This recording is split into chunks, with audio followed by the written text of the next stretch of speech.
bonjour Abdel Mazouz. Bonjour. Et merci d'avoir accepté notre invitation au débat dans cette émission L'Info en face que vous connaissez. Merci à vous et bravo pour cette initiative. Merci en tout cas. Je rappelle que vous avez été ministre du Commerce extérieur, mandat 2007-2011, ministre en charge de la communauté marocaine résidente à l'étranger, que vous êtes, et c'est d'ailleurs pour cette raison que vous êtes là aussi aujourd'hui, président de l'Alliance des économistes istiklaliens depuis le mois de mars dernier. Ça fait à peu près 3 mois. Je suis également professeur de l'enseignement supérieur. Parce que je sais que ça vous tient à cœur, ça. C'est ma vie. C'est votre vie. Abdel Mazouz, simplement avant de dérouler le débat, même si je pense qu'il y a un lien, c'est l'actualité économique dominée par la sortie du directeur général du groupe central Danone, qui a annoncé officiellement un certain nombre de décisions de la part de son groupe. Donc le gel d'à peu près d'un tiers des achats de lait auprès des éleveurs. Et le fait de ne plus renouveler les contrats des intérims. Donc voilà, est-ce que là on est dans le vif du sujet? C'est la 6e semaine du boycott.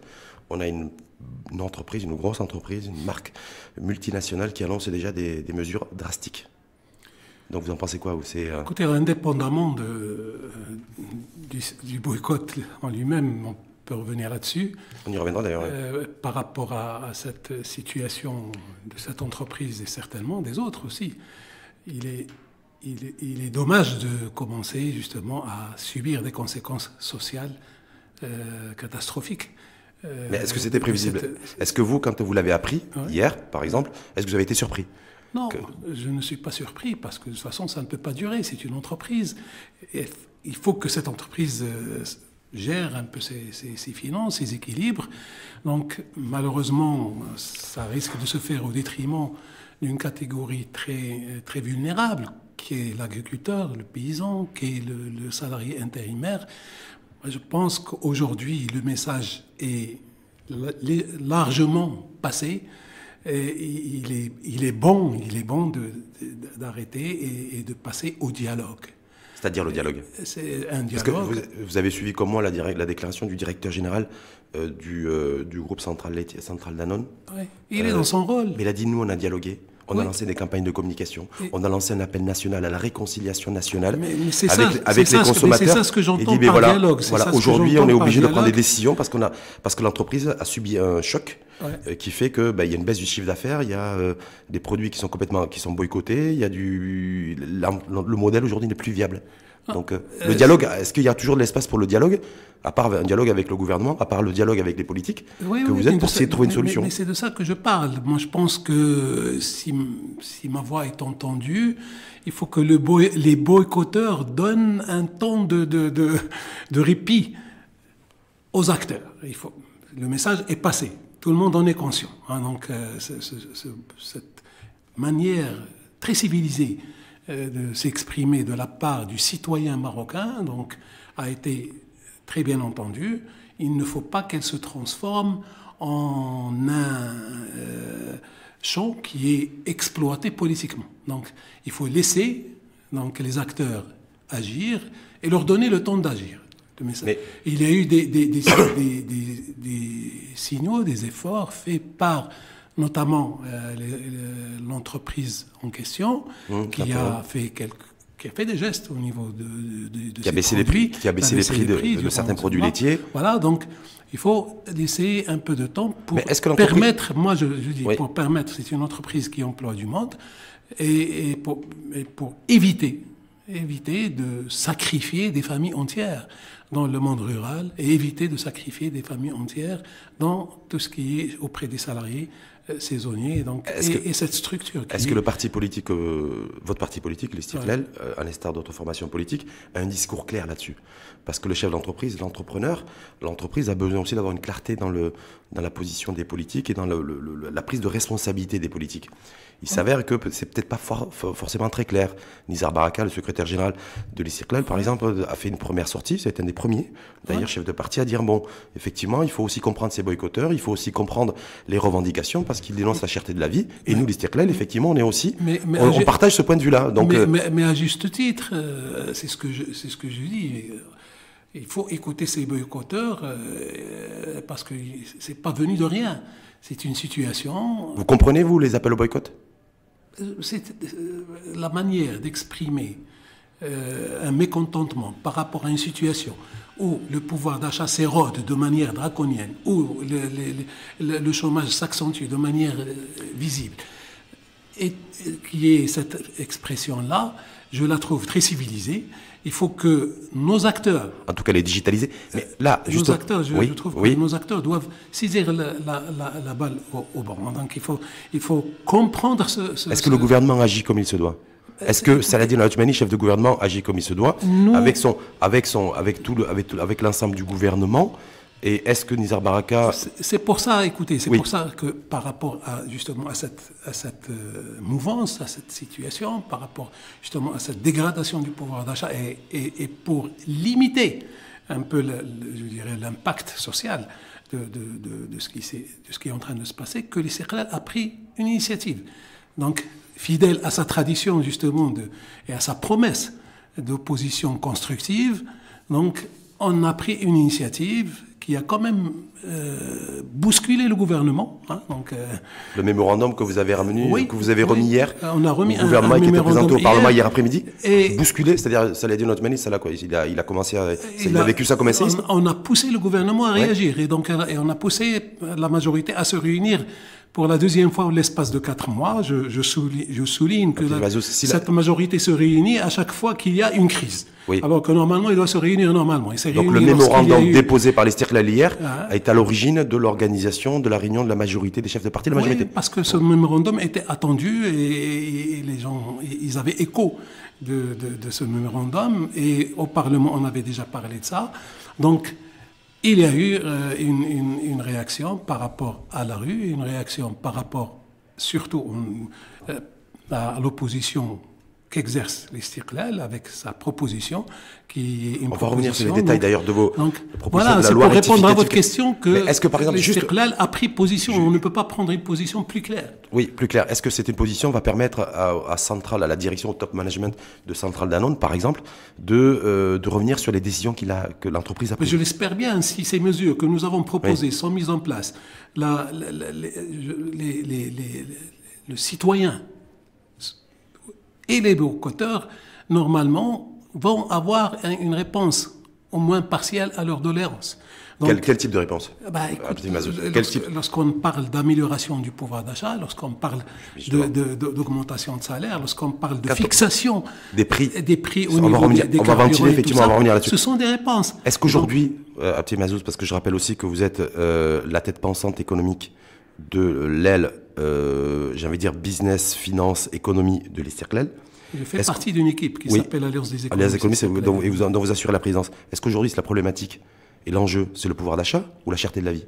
Parce que je crois je pense qu'il y a ces deux dimensions qui peuvent être complémentaires, mais qui sont différentes en termes d'approche. Oui. Ce sont deux. Parce que vous êtes parti, vous, dans votre présentation de votre mémorandum, sur la relance du pouvoir d'achat. Oui. Voilà. Donc, parce que vous considérez qu'il y a une détérioration, une érosion du pouvoir d'achat, et que la problématique n'est pas la cherté de la vie. C'est bien ça? Non. Ou pour donner plus de pouvoir d'achat pour faire face à la cherté de la vie? C'est quoi le pouvoir d'achat? C'est la capacité d'acheter des produits ou des services à des prix déterminés compte tenu de son revenu. Même s'ils sont chers, même si c'est injustifié. Justement, qu'est-ce qui a dégradé le pouvoir d'achat? C'est que les prix ont augmenté et que le revenu n'ont pas suivi. Donc les prix ont augmenté, il y a des prix dont l'augmentation est justifiée, d'autres dont l'augmentation n'est pas nécessairement justifiée. Et donc, pour rattraper cela, il faut permettre aux citoyens d'avoir des revenus plus élevés, plus consistants, plus conséquents, qui leur permettent justement de préserver ce pouvoir d'achat. Justement, c'est la préservation du pouvoir d'achat, parce que c'est la proposition phare de la loi de finances rectificative, ce que vous avez présenté au gouvernement et que vous avez remis à Saladin Al-Othmani hier, pour être bien clair. Comment vous comptez relancer le pouvoir d'achat? Juste de manière très synthétique. Le pouvoir d'achat de l'ensemble des Marocains, aujourd'hui, comment vous comptez le relancer? Parce que moi, dans le détail, je n'ai pas trop compris quand j'ai lu vos propositions. C'est facile. Quel est le levier que vous allez actionner? On a proposé 4 mesures en termes d'amélioration des revenus et du pouvoir d'achat. La première, c'est l'augmentation des salaires des fonctionnaires à partir du 1er juillet 2018. On reste sur ce point-là. Augmentation, vous avez dit. Augmentation des salaires, des revenus des fonctionnaires, c'est-à-dire grosso modo l'augmentation de revenus d'1 million de personnes. Voilà. C'est à peu près ça, on est bien d'accord. Donc vous allez 200 dirhams immédiatement, pas 100 dirhams et puis on attend. 200 dirhams immédiatement. Immédiatement, 1er juillet. Juste à Mazouz. Comme première tranche. Oui, le dialogue social. Deuxième tranche, justement, tranche doit se faire dans le cadre du dialogue social. Mais 200 dirhams tout de suite. Il faut pas, oui, tout de suite. Mais c'est prévu, il y a des négociations en cours dans le cadre du dialogue social et. Il faut désamorcer la bombe. Je suis désolé. Les gens ne vont pas attendre. Il faut désamorcer la bombe. Hein? La bombe sociale. La bombe sociale, ce qui est en train de se passer, il faut le désamorcer. Donc 1er juillet, une augmentation qui est annoncée aujourd'hui, c'est un signal. 1er juillet 2018, 200 dirhams d'augmentation. Oui, c'est ce qu'on demande. Hein. D'accord. Puis, enclencher tout de suite le dialogue social pour discuter de la deuxième tranche. Le déclenchement, la date, le timing de la deuxième tranche. La valeur et le timing de la deuxième tranche. D'accord, mais je pense que c'est aussi ça qui est en train de se passer aussi entre le chef de gouvernement, Mohamed Yatim. C'est ce que Mohamed Yatim nous a dit ici même sur cette antenne, sur ce média, il y a 3 semaines. Il a dit c'est en cours, on est en train de négocier. Ouais, mais il y avait des contreparties. Quoi Vous attendez quoi que ça explose Donc on renchérit. 2. Pour toujours améliorer le pouvoir d'achat du Parce que là, vous êtes occupé que d'1 million de personnes, c'est-à-dire. Maintenant, je passe à tous les salariés. Donc vous passez aux 9 millions de personnes. Pas seulement tous les salariés, tous les revenus de tous les citoyens. On a la tranche non imposable du revenu annuel, qui était plafonné à 30 milliards. Qui est plafonné aujourd'hui à 30 000 dirhams annuels. Rappelons qu'elle était à 24 000. C'est notre gouvernement qui l'a augmenté à 30 000. Et on demande de la passer à 36 000. Donc il y a 6 000 dirhams de revenus supplémentaires annuels qui seront donc défiscalisés. Ça touche combien de personnes? Ça touche tous les citoyens qui ont un revenu. Tous. Un revenu imposable à hauteur de 30 000 dirhams par an. Voilà, 36 000. 36 000 maintenant, vous le revenu à 36 000. Mais ça... Troisièmement, tous ceux qui ont des enfants scolarisés dans le privé. Et vous savez que ça touche tout le monde, là. Tous les foyers ont tous les foyers, on va dire, c'est pas un terrain réservé à qui que ce soit. C'est combien? C'est entre 8 et 12% de la population qui a ses enfants inscrits dans le privé, on est bien d'accord? C'est la minorité? Non, c'est pas une minorité. Hein. Enfin, si vous considérez... Est-ce que c'est la majorité? Non, c'est pas la majorité. Mais c'est des compléments. C'est un arsenal. Hein. Donc, pour ces gens-là, pour ces citoyens, pour ces familles, je parle de famille, donc exonérer de l'impôt une partie des frais de scolarité payés à hauteur de 6 000 dirhams par année et par enfant. Mais qu'est-ce qui coûte le plus cher? C'est les frais de scolarité? Enfin, comme les frais de scolarité, c'est-à-dire, vous considérez, c'est les fournitures ou c'est les frais annuels qui est payé chaque année? Ce qui est chargé aux familles. Donc, défiscaliser une partie ou la défiscaliser jusqu'à hauteur de 6 000 dirhams par enfant et par année. Donc ça fait à peu près 600 dirhams par mois puisque les écoles facturent sur 10 mois. Donc ça veut dire que l'État doit mettre le nez dans la gestion, dans tout ce qui se passe dans le secteur privé. On est bien d'accord. Et en contrepartie, justement comme mesure d'accompagnement, l'État doit plafonner les scolarités facturées par les écoles privées. C'est pas normal qu'on arrive à des surenchères. Comme pour les établissements de la mission. Les acteurs dans les secteurs des carburants, des hydrocarbures, plafonner les marges. Vous appelez. Est-ce que c'est ça, moi, Raptif Mazouz? Alors, parce que vous avez vu on va y revenir tout à l'heure, le gouvernement est en train d'acter, ça devrait être officiel dans les prochains jours, le plafonnement des marges des bénéficiaires pour les opérateurs, pour celles et ceux pour les acteurs dans les secteurs des hydrocarbures. Est-ce que vous considérez aussi, dans vos propositions, qu'il faut faire pareil, que l'État doit aussi imposer cette mesure-là auprès de celles et ceux qui ont des établissements scolaires privés? On ne peut pas entrer dans des considérations de marge pour les écoles privées. On ne peut entrer que dans des considérations de prix plafond. Plafonner les prix. Plafonner les prix, parce qu'on n'est pas dans le même système. Les carburants, ça dépend du marché international, ça fluctue tous les jours, etc. Prix du baril de vente, mais là, les inputs sont connus à l'avance. Donc, il faut plafonner le prix parce que les familles n'arrivent plus à supporter les coûts de scolarisation de leurs enfants. Très bien. Si vous permettez, donc vous avez effectivement élagué deux, trois mesures phares qui a été présentées, je le rappelle, loi de finances rectificative hier au Parlement et un mémorandum qui a été remis en main propre, si je puis dire, à Saladin Adjumani, chef de gouvernement, sur la hausse généralisée des revenus des fonctionnaires. Est-ce que vous considérez, Abdel Mazouz, Alors, quatrième, j'ai pas fait, oui, je suis désolé. Non, allez-y, quatrième point, Ouais. c'est que instaurer un système d'indexation du SMIC Oui, à partir du 1er juillet, j'ai vu au ça. taux d'inflation à Oui. partir du 1er juillet. Oui, j'ai vu ça Et aussi. ça touche le SMIC et le SMAG, ça touche tout le monde. On reviendra aussi à cette mesure. Voilà. On reste sur la première. Sur la hausse de 200 dirhams des fonctionnaires, c'est à peu près 1 million de personnes. Ouais. Ça va faire beaucoup de sous, ça, à provisionner. Ça va faire des fonctionnaires aussi. Ça va faire aussi que enfler, voire faire en sorte que la masse salariale soit de plus en plus importante. Je rappelle qu'aujourd'hui, elle est de 108 milliards de dirhams. Qu'on nous presse aussi de réduire un petit peu la masse salariale, parce qu'elle pèse dans le budget général de l'État. On est bien d'accord. Et vous, pour sauver les meubles, vous proposez une augmentation des fonctionnaires, c'est-à-dire une inflation de la masse salariale de l'administration. Est-ce que ça, c'est responsable, Abdel Mazouz, dans le contexte aussi dans lequel nous sommes, dans lequel sont les finances Il n'y a publiques? pas d'inflation de la masse salariale, c'est d'abord une inflation tout court, une inflation dans les prix qui sont facturés au niveau des produits utilisés par l'ensemble des citoyens.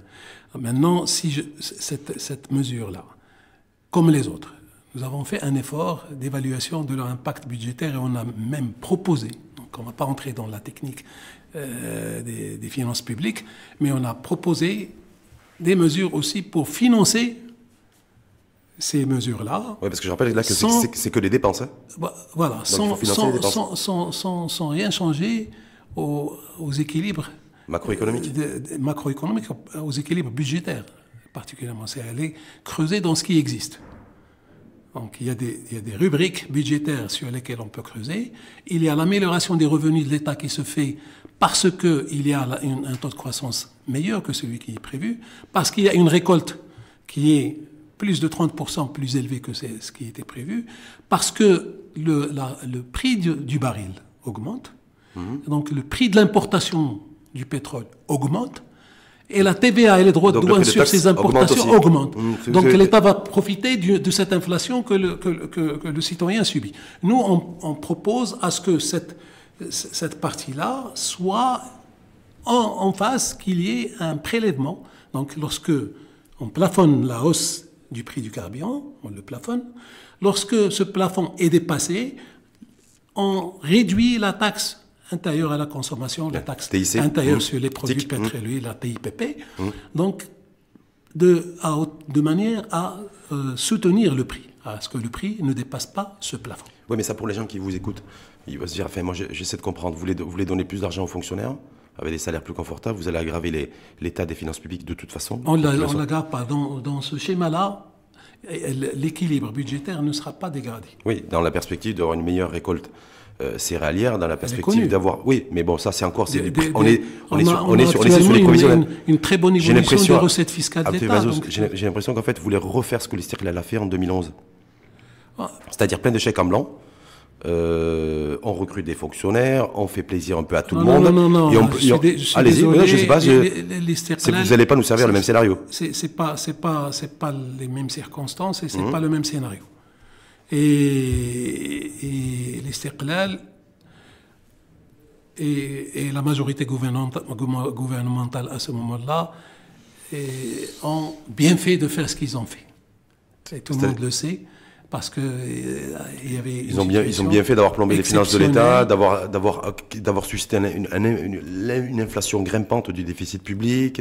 Parce que c'était ça en fait la situation en 2011. Écoutez, sous d'autres cieux, ils auraient aimé crever le déficit. Parce que là où ils en sont aujourd'hui... Non, mais vous l'assumez. Mais vous avez plombé les finances publiques en 2011. Ils ne sont ni à un déficit près, ni à deux déficits près. Donc là, il faut savoir prendre les décisions difficiles dans des situations difficiles. Est-ce que la situation est difficile aujourd'hui au point où l'Istiqlal est monté au créneau pour dire attention, il faut un plan. Quelque part, c'est un plan d'urgence que vous proposez. C'est de dire voilà, il faut... C'est des mesures d'urgence. C'est pas un plan d'urgence. C'est des mesures d'urgence. Parce que justement le grand problème aujourd'hui, c'est qu'on manque d'anticipation de la part du gouvernement. C'est-à-dire? C'est-à-dire que ces choses-là devaient être anticipées au moment où le dialogue social devait démarrer et donc prendre des mesures qui auraient pu éviter ce genre de situation. On n'a pas de problème d'argent pour financer les dépenses, en tout cas les dépenses que vous avez listées sur vos mesures d'urgence, loi rectificative de la loi de finances, mais on a un problème de gouvernance. On a un problème de gouvernance. C'est quoi? C'est le chef de gouvernement qui n'est pas bon? C'est le ministre de l'économie et des finances qui n'est pas bon? C'est qui n'est pas bon? Écoutez, si vous me le permettez, moi je vous dis, le gouvernement actuel souffre je dirais de quatre mots. MAUX. MAUX. Premier mal, c'est que ce gouvernement a mal dans sa popularité. Donc il y a un problème. Parce que, il n'est pas aimé? Il n'est pas aimé. Il est détesté? Compte tenu justement des mesures, il n'est pas aimé. Je me dis, moi si je ne suis pas aimé, c'est quand je suis détesté. C'est votre dictionnaire. D'accord. Deuxième mal de ce gouvernement, c'est un mal de gouvernance. C'est un gouvernement qui a mal à sa gouvernance. Dans le sens, pas d'anticipation, pas de stratégie, pas de visibilité. On est en train, regardez, on réagit. On réagit. Au mois de février, la majorité se réunit parce qu'il y a eu la pression de la rue, parce qu'il y a un chef politique qui a fait des déclarations et qui fait partie de la majorité. Et aujourd'hui, le gouvernement, la majorité se réunit parce qu'il y a la pression de la rue et parce qu'un parti de l'Istiqlal est venu avec une proposition sérieuse de faire face à la situation. Troisième mal, je vous ai parlé de quatre mots. C'est un mal de castine. De castine. C'est-à-dire? C'est-à-dire que dans l'équipe gouvernementale, je suis désolé, et il faut mettre un peu des locomotives par rapport à des secteurs très déterminants. Et le quatrième mal, c'est que ce gouvernement a très mal dans sa majorité. Il est dans sa majorité. Quoi, depuis les six composantes de la majorité. Il n'y a que je t'aime moi non plus, donc il n'y a pas de c'est pas le grand amour entre Saladin Othmani par exemple et il n'y a pas de coordination, etc. Qu'est-ce que vous pensez? Est-ce que vous pensez que là, ce que vit aussi une autre entreprise que Centrale Danone, par exemple, qui appartient au chef de file du RNI, ça crée aussi des tensions supplémentaires dans ce gouvernement? Comment vous analysez ça, vous, au niveau des Istiqlal? Saladin Othmani, PJD, RNI, PJD. Voilà. Moi, je vous dis, c'est un problème de majorité. C'est un problème de majorité avant tout. Donc, mais quand tu dis un problème de majorité, c'est un problème d'homme. C'est une majorité faite un peu à la césarienne, et donc... La césarienne? Oui. C'est-à-dire l'accouchement? L'accouchement, voilà. Et donc, on peut accoucher d'une césarienne tout en étant normalement constitué. Moi, ça n'a pas été mon cas, je ne sais pas si ça a été votre cas. Tout à fait, mais il y a eu un bon suivi. Là, il n'y a pas eu de bon suivi. C'est quoi? Je me souviens en 2013, si ma mémoire est bonne, parce que des fois ma mémoire me fait défaut. Je crois que Saladin Mezoual, qui était à l'époque chef du RNI qui était à l'époque aussi dans l'opposition, c'est juste avant que vous vous rappelez, que Chabat arrive, l'Istiqlal qui disait la majorité, et que voilà. Et donc c'est le RNI qui vous a remplacé, vous vous souvenez? Oui, tout à fait. Et avant que le RNI revienne aux responsabilités, Saladin Mezoual a fait une déclaration en disant c'est le plus mauvais gouvernement de l'histoire du Maroc. Ouais. En parlant du gouvernement qui était en place. Ouais. Avec Abdellah Benkia, chef de gouvernement, vous vous rappelez? On était en fin 2012, début 2013, c'est juste après votre congrès électif. Est-ce que vous considérez, Abdel Mazouz, que ce gouvernement-là est aussi... est-ce que vous direz la même chose que Saladin Mezouar à l'époque, voilà, par rapport à ce gouvernement? Est-ce que vous employez les mêmes termes, les mêmes qualificatifs, la même appréciation? Moi, je dis que ce gouvernement n'est pas bon. N'est pas bon, n'est pas efficient, n'est pas stratège. Rappelez-vous, durant la crise 2008-2011... Crise financière. Donc il y a eu crise financière, il y a eu crise sociale. Donc on a mis en place un système de pilotage. On a pris des mesures courageuses. On avait un comité de veille stratégique qui se réunissait tous les mois. Mais on avait des voyants. Vous avez dépensé l'argent, vous avez signé des chèques, en blanc. Moi, je me souviens, j'avais bien suivi ça. Non. Bessel Fessi, qui était Premier ministre, chef de gouvernement. Enfin, à l'époque, c'était Premier ministre, on n'était pas chef de gouvernement. Bon, voilà. On n'a pas signé de chèque en blanc. Ouais. On a engagé des dépenses bien mesurées. On l'a vu en 2012. Ah non, attention. Donc, on a joué sur... Vous savez, quand vous avez les commandes, vous avez un budget. Je ne sais pas si ça intéresse nos auditeurs, mais lorsque vous avez un budget, vous entrez un peu dans les détails et des fois, vous donnez une priorité d'une dépense par rapport à une autre. Dans cette période-là, on n'a pas sacrifié. On n'a rien sacrifié. Donc c'est vrai qu'il y a eu une augmentation du déficit, mais qu'est-ce que ça vaut? Qu'est-ce que ça vaut? Dites-moi, 2 points ou 3 points de plus sur une année de déficit. Qu'est-ce que ça vaut par rapport à la stabilité d'un pays? Non, mais ça, on est Est-ce que ça vaut quelque chose? Simplement de se dire aussi. Ça ne vaut rien. Simplement aussi qu'on a payé cher et on a payé les décisions que vous avez prises, qui avaient été prises à ce niveau-là, d'un point de vue budgétaire. Ça mérite son prix. Ça mérite son prix largement. Et là, par rapport au contexte actuel, en 2018, ce gouvernement, lorsqu'il annonce, parce que je rappelle que juste avant... Ce gouvernement a annoncé 100 dirhams. Il n'y a pas que le circuit. Il a annoncé 100 dirhams. C'est honteux de tenir des réunions, dire je vais donner 100 dirhams d'augmentation de salaire. Bah, vous proposez 200, vous. Nous, on propose 200 tout de suite. Et lui, c'est 300 dirhams sur 3 ans. Non, nous, on dit 200 tout de suite et entrer dans le dialogue social pour discuter et envisager et le montant et le planning des augmentations. Il faut rattraper la détérioration du pouvoir d'achat. Il faut élargir la classe moyenne. Notre classe moyenne est en train de s'amenuiser. Pourquoi c'est d'ailleurs, vous avez vu, il y a différentes études qui sont sorties pour analyser la campagne du boycott. Toutes les études, hein. Il y a un dénominateur commun, c'est la classe moyenne, c'est la CSP A et B, qui est un petit peu, qui a suivi ce mouvement, qui est dans la dynamique de la campagne de boycott. L'élargissement de la classe moyenne, est-ce que vous n'avez pas aussi une part de responsabilité, vous, en tant qu'Istiqlal, pas Abdef Mazouz, mais en tant qu'Istiqlal, sur le fait que notre économie n'a pas été en capacité de faire émerger et de consolider et solidifier cette classe moyenne? Qu'elle soit plus dense, qu'elle ait plus de pouvoir d'achat, parce que dans une économie beaucoup plus dynamique qui crée plus de richesse. Est-ce que là, on n'est pas face à une situation dont les graines ont été semées il y a déjà quelques années? Je ne sais pas, je vous pose la question. Ça vous fait sourire, en tout cas. Il y a de quoi sourire, hein, de parler en 2018 d'une situation qui aurait été plantée en 2008, il y a 10 ans. Je ne sais pas, ou il y a 5 ans. Écoutez, moi je vais vous dire, dans notre position, comme parti de l'Istiqlal, que l'on soit dans la majorité ou dans l'opposition, vous allez remarquer que nous sommes un parti qui gère les choses, dans le pilotage immédiat, en anticipant des crises et en faisant attention à ce qui peut se passer aujourd'hui ou demain, mais aussi en ayant des stratégies, en ayant une vision. Dans les gouvernements, je vais dire, de 2002 jusqu'à 2011, il y a eu des stratégies qui ont été mises en place. Plan émergence, dans l'objectif. Et l'essentiel de ces stratégies a été mis en place à partir de 2007. Et ce sont ces stratégies-là qui ont été mises en place pendant cette période qui sont en cours et qui marchent aujourd'hui. Pas toutes, hein. Elles sont en cours d'évaluation. Hein.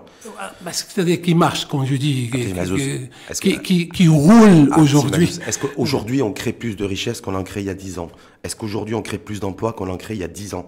Parce que je rappelle aussi que vous avez une mesure pour relancer un peu l'emploi. On en crée moins. On en crée moins. Est-ce qu'aujourd'hui, et je sais aussi, et je crois savoir qu'Abdel Mazouz Sa Majesté a appelé à la refonte du modèle économique. Et c'est pour ça que je vous dis, nous, Istiqlal, quand on était à la majorité, on voyait loin. Et aujourd'hui, quand on est à l'opposition, on voit aussi loin. On a proposé des mesures immédiates, mais on a aussi une proposition de modèle de développement qui est maintenant ficelé, élaboré. Ça y est, c'est fini. C'est réglé.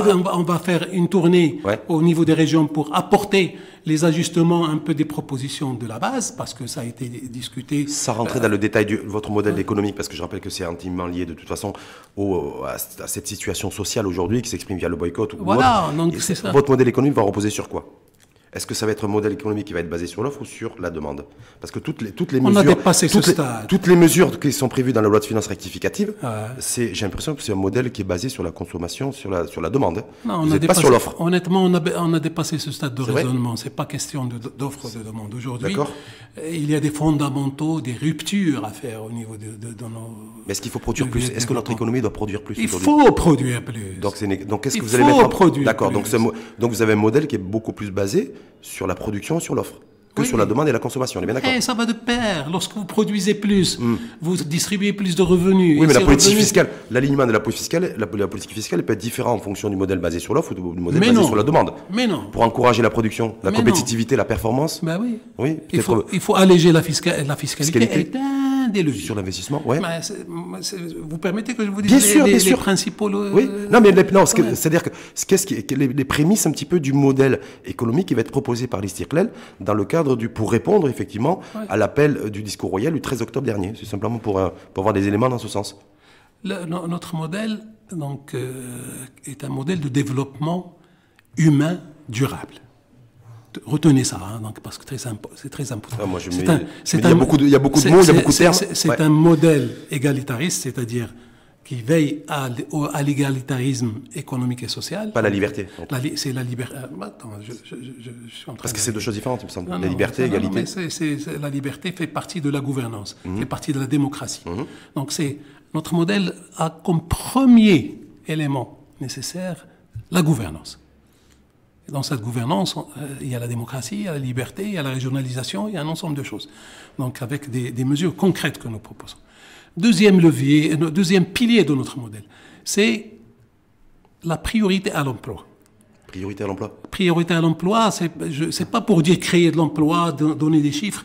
Je ne suis pas dans un système d'inflation ou de pléthore de chiffres. De vrais emplois, quoi. C'est créer des emplois, donner de la priorité à l'emploi au niveau des politiques économiques et des politiques publiques. C'est-à-dire que le critère création d'emplois doit être le critère numéro 1 de toute décision en termes économiques et d'encouragement. Quand on prend le cas Danone, Centrale Danone, je vais vous renvoyer en fait au début du débat. C'est pour ça que je me suis spontanément exprimé et je vous ai dit, c'est malheureux qu'on en arrive là et qu'il faut tout de suite qu'il y ait une espèce de paix pour rapidement permettre à cette entreprise de reprendre le dialogue. Parce que l'enjeu d'aujourd'hui, c'est pas de créer des emplois, c'est de sauvegarder les emplois existants. On est bien d'accord. Oui, exactement. Donc, justement, dans nos mesures, on propose des mesures pour créer, mais aussi des mesures pour sauvegarder. Parce que les entreprises en difficulté, personne ne s'en occupe. Il faut qu'il y ait et on propose des mesures pour ces entreprises en difficulté. Troisième pilier, c'est l'amélioration de la compétitivité et l'attractivité dans notre économie. Donc c'est là... Comment par exemple? Attractivité, compétitivité. C'est là que... Parce que je rappelle que ces 10 dernières années, chiffres à l'appui, on a perdu en compétitivité. Ces 10 dernières années, chiffres à l'appui, on a perdu aussi en part de marché au niveau des marchés internationaux. Voilà, donc on est en perte de vitesse aussi à ce niveau-là. Et je rappelle aussi que vous avez été mis sur du commerce extérieur de 2007 à 2011, voilà, et que vous avez travaillé dans ce sens et que vous étiez aussi... J'ai mis en place un plan de développement des exportations qui a sillonné le monde et qui a été... Heureusement que certains de mes successeurs ont quand même continué une partie de ce plan et qui a donné des résultats. Donc si vous voulez qu'on en parle, on peut en parler. Non, c'est pas de ça, c'est simplement de dire... Moi je vois qu'on produit de moins en moins, on fabrique de moins en moins chez nous. On crée de moins en moins d'emplois sur les 10 dernières années. Je ne dis pas qu'on produit de moins en moins. Non. En termes de productivité? Il ne faut pas être nihiliste. Non, je dis ça en termes de productivité. On avait une productivité beaucoup plus conséquente et beaucoup plus dynamique il y a quelques années. Qu'est-ce que vous appelez productivité, qu'on se mette d'accord? Parce que justement, parce qu'il y a amélioration de la productivité, qu'il y a moins d'emplois créés par point de croissance et par investissement. C'est ce qui se passe aujourd'hui. Oui. Ouais. Donc ça veut dire qu'on produit moins bien. Non, on produit plus. Mais les investissements, les secteurs qui ont été déployés, le type d'investissement basé sur de grosses structures, notamment internationales, n'est pas générateur d'emplois suffisants. De manière synthétique, ça veut dire... Ceux qui créent de l'emploi, c'est la PME. C'est la petite entreprise, c'est la moyenne entreprise, c'est les start-up aujourd'hui, c'est l'auto-emploi. Donc cette partie-là, qui constitue plus de 90% du tissu économique et qui crée l'essentiel de l'emploi, donc n'a pas fait suffisamment l'objet d'attention de la part des décideurs et des politiques publiques pour justement... Y compris quand le Istiqlal était au pouvoir? Aux responsabilités? Lorsqu'on était aux responsabilités, on a lancé des mesures dédiées spécifiquement aux PME et ça a été un peu laissé de côté. On n'a pas continué avec la même attention. Donc quatrième pilier de notre modèle économique, c'est la lutte contre la pauvreté et l'élargissement et l'amélioration des conditions de la classe moyenne. C'est très important parce que qu'est-ce qui fait le moteur de l'économie? C'est cette classe moyenne. Cette classe moyenne, c'est elle qui développe la consommation, c'est elle qui fait l'épargne, c'est elle qui peut aider à l'investissement, qui contracte des crédits, etc. Cinquième pilier de notre... j'en ai encore deux. Cinquième pilier, c'est un positionnement dans notre économie, dans notre pays par rapport aux grandes révolutions technologiques du monde. On ne peut pas rester que de simples spectateurs et des consommateurs. C'est ce qu'on fait actuellement. Nous devons être acteurs dans certaines de ces économies. C'est la révolution industrielle 4.0. Exactement. Il faut également anticiper sur ces technologies, comment on va les consommer. Il faut est-ce qu'on n'est pas condamné, est-ce qu'on n'est pas condamné à l'importer cette technologie? À l'importer. À l'importer. Non. On est condamné à l'importer, il ne faut pas se résigner. À l'instar d'autres pays. Non, mais je vous pose. On importe. À l'état actuel, mais je veux dire, on à peut l'état se actuel positionner via un effort de travail sur la recherche, un encouragement des startups et sur l'innovation. On peut se positionner. Il y a des germes qui commencent à prendre. Il faut les encourager, il faut mettre les moyens pour cela. Donc, sixième pilier, et j'en ai terminé dans notre modèle de développement, il est basé sur ce qu'on appelle l'amélioration de tout ce qui est développement humain, les éléments, les déterminants du développement humain, que sont l'enseignement, la santé, l'égalité du genre et la préservation de l'environnement. Je ne peux pas envisager de développement sans ces 4 piliers. Voilà, donc c'est ça. Vous voulez parler, on va demain, Inch'Allah, demain soir, à Rabat, on va faire une sortie pour présenter le modèle économique. Notre première sortie, on va faire une tournée dans différentes régions et nous comptons boucler un peu notre support avant fin juillet, le support final dans notre modèle de développement avant fin juillet. Vous risquez d'être les premiers peut-être à le présenter d'ailleurs. Modèle de développement. Juste, il nous reste parce que là, on est en... Je vous signale que justement le fait qu'on en parle a poussé la majorité à en parler hier.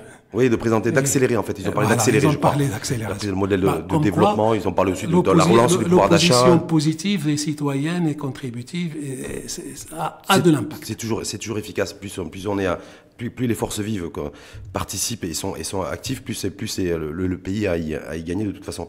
Simplement, donc voilà, on va juste conclure, mais je voulais juste, je me suis dit, je ressens un petit mazous, ça passe vite.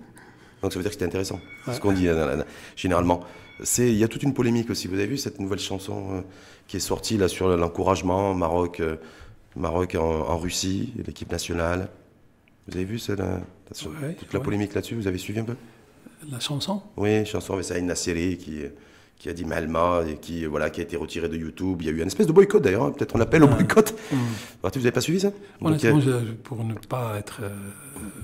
je me suis dit peut-être le petit Mazos, il a peut-être un avis aussi là-dessus. Non, je suis de très près comment notre équipe nationale évolue. Ouais. Et je leur souhaite beaucoup de chance.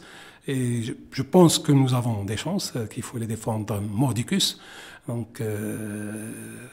mais honnêtement, j'ai pas suivi cette partie-là. En fait, il y a les artistes marocains qui sont regroupés, qui ont sorti une chanson d'encouragement pour l'équipe nationale. Mais apparemment, la chanson, c'est un navet. C'est pour ça que je vous pose la question. Apparemment, c'est pas moi qui juge. J'ai pas vu, pour vous dire, je l'ai pas vu. Mais c'est bien d'encourager. Nasseri, qui est un humoriste, je ne sais pas s'il a voulu faire dans l'humour, mais il a fait cette déclaration en disant que ceux qui appellent au boycott de cette chanson d'encouragement, en fait, c'est les ennemis à la nation. Donc. Et du coup, ça a été, aujourd'hui, pour conclure, moi j'ai surtout envie de dire un mot. Pour conclure, c'est qu'il faut qu'on arrête de m'auto-flageller. On a beaucoup d'atouts pour réussir. Il nous faut un peu plus d'audace et plus de confiance. Voilà. Audace et confiance. Voilà. Donc il faut faire confiance à ce gouvernement. Il faut faire confiance en nous-mêmes, aux Marocains. Que les Marocains fassent confiance aux Marocains. Que nos structures se mettent à travailler, qu'on fasse confiance à nos structures, y compris les partis politiques. Voilà. Parce qu'il y a un décrochage aujourd'hui de la confiance à l'égard des partis. Voilà, vous le sentez, vous? On le voit. Moins confiance, on le voit. Vous avez reçu des responsables ici, vous avez vu comment ils ont réagi par rapport à cela. Oui, ils se battent, mais ils se battent. Et on est là aussi pour accompagner toute la dynamique aussi. En tout cas, Abdelfi Mazzouz, merci à vous. Merci. D'avoir accepté et d'avoir participé au débat d'aujourd'hui de l'Info en face. Je rappelle que vous avez été ministre du Commerce extérieur 2007-2011, ministre en charge de la communauté marocaine résidente à l'étranger. Voilà, et que vous êtes président de l'Alliance des économistes Istirklalien depuis le mois de mars dernier. 2018, voilà. Merci à vous et bonne journée. Merci à vous.